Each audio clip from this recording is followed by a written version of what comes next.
All right, here we are again. Another exciting encounter in Hildegard.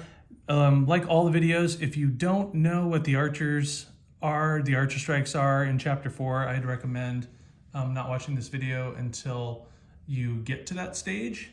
If you are there and you want to see how it's played out a little more clearly, I'm going to show you now. So you're going to get to a point on chapter 4 where everybody is going to run into card 307. And on 307, it'll ask you to pull cards 372 and 373, which I have right here. So one of them is the Hildegard hit meter for all the archer strikes, and the other is the rules, which I'll go over really quickly. It says, this is the archer, it says place card 373 face up, which is this card.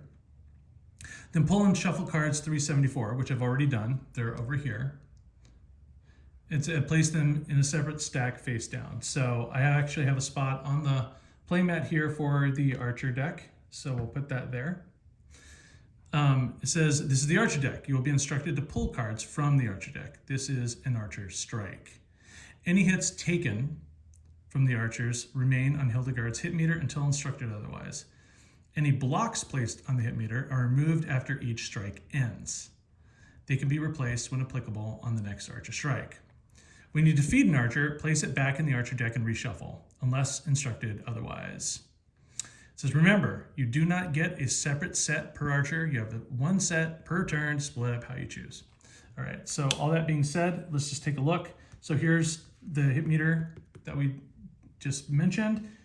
Here is the archer deck. Nice little archers, quivers on there. And what's going to happen is during the course of the game, you will be prompted at times, maybe, to pull some archers from this deck. So I'm going to go ahead and do that now. So there are two archers for our archer strike. Now, I happen to have a item that gives me a free block at the start of an encounter. So I got the Marks and Graves and it has a block. So very important if you have one to use it. Critical for this stage of the game. So I'm going to put a block in. That's a free block I get. The only space I can use the block on is that first one. The other spots can't be used unless you stack them. So if I got another block and I want to place it, I could put it potentially there. Can't place it out here. You can only place it there and then up. So I put my one block on there and now we are ready. We have a hit accuracy of 4. So I'll go ahead and I'll roll. Now, if you've seen these guys, you'll know that Kerr over here, this guy's really nasty and has the biggest hit in the game, which is 5 shot dice. Very bad, very bad. And as you can see over here, that can blow through almost your whole hit meter right away. So you're going to want to get blocks up there. So I can tell you right now that I'm going to most likely use that there to add a block. Now I have another one I could potentially use for a block. That's good. So what I'm going to do is I'm going to re-roll these two. Okay, I'm going to keep that. I'm going to re-roll this one. Okay. So we could potentially stack up 4 blocks here, or we can put one bullseye somewhere and then stack 2 there. Now I'll roll my wild shot, re-roll. I'm not going to re-roll. So what I'm going to do is I'm going to place 2 blocks here because it's very important to defend. Then I'm going to place a bullseye on him because he's much more dangerous than her. Okay. Now we'll play through once with the archers. Gerd's going to attack. She's already hit 1 block. She could potentially hit the first block. Now she needs to get that black one. She gets the black half bullseye, which she didn't. So that means that she hit 1 block off, and that's all that happened. Now for the scary part. We have Kerr here. He has 5 shot dice. It's just very bad. Okay, you could potentially use this. You can actually potentially use, let's see, 1, 2, 3, 4, 5. You could potentially use this.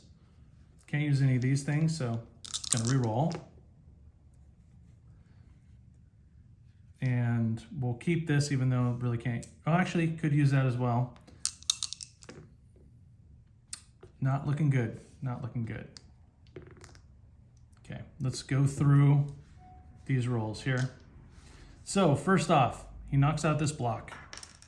Second off, he knocks out that block. Third, he gets a hit on our first spot, and that's all he can do because he would need a black half bullseye to go further. So that's the first round of the set, and it can never stop, so I'm going to do one more here, see where we end up. We have a bullseye, and we have, we'll keep it. Okay, we have this. I'm gonna re-roll, we'll re-roll the blank. Come on. Okay. See, these are the tough choices because I really want to put this block there, but it's the only bullseye I have. And I really need the bullseye. So it's like, I'm gonna go ahead. I'm gonna put the bullseye over here. We'll need one more to get him. And that's where we're at. So I'm gonna stop right here, but as you can see, I'm gonna roll into my, to the archers hitting us, and I'm very vulnerable. They could potentially knock us out right now. If they were to somehow get every single one of these, they would win. So in this case, if I had 2 feats of marksmanship, I would just go ahead and I would knock out Kerr. Just put a bullseye, you know, pay to get a bullseye, get him out of here immediately. I don't have that option, so I made that choice of just putting one on here for next time. Let's see if I make it. I can't stop. Boom, boom. Okay, so she got 2. All right, and here's where we die.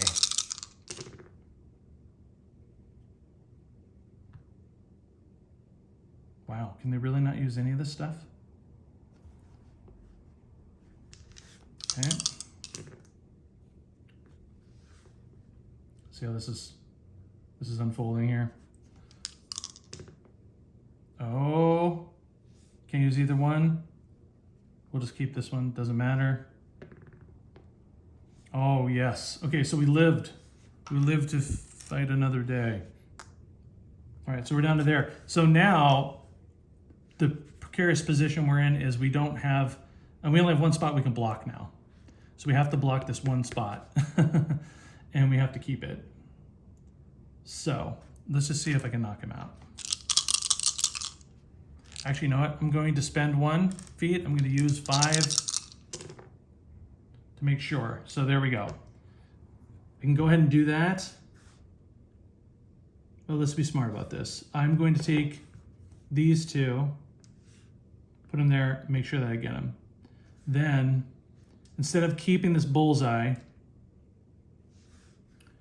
I'm gonna keep the dot. I'm gonna re-roll these 2 in hopes to get that circle. And if not, well, I hope to get 2 really. All right, so I have 1. So now at least I have an option. Okay, well I got 2.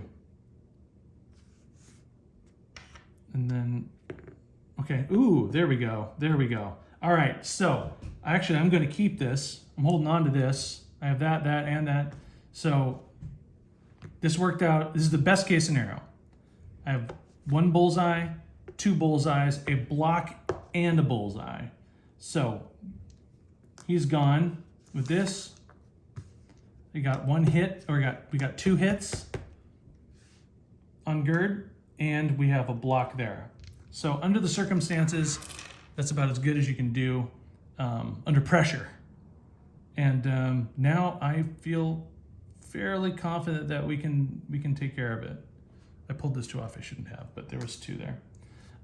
So next time, we cannot be knocked out next time because she has 3. So it's gonna, even if she does a perfect roll, it's gonna get us to 7. So that means we have one more time to get 2 bullseyes and do it. But I'm confident she won't. So anyhow, hopefully that helped.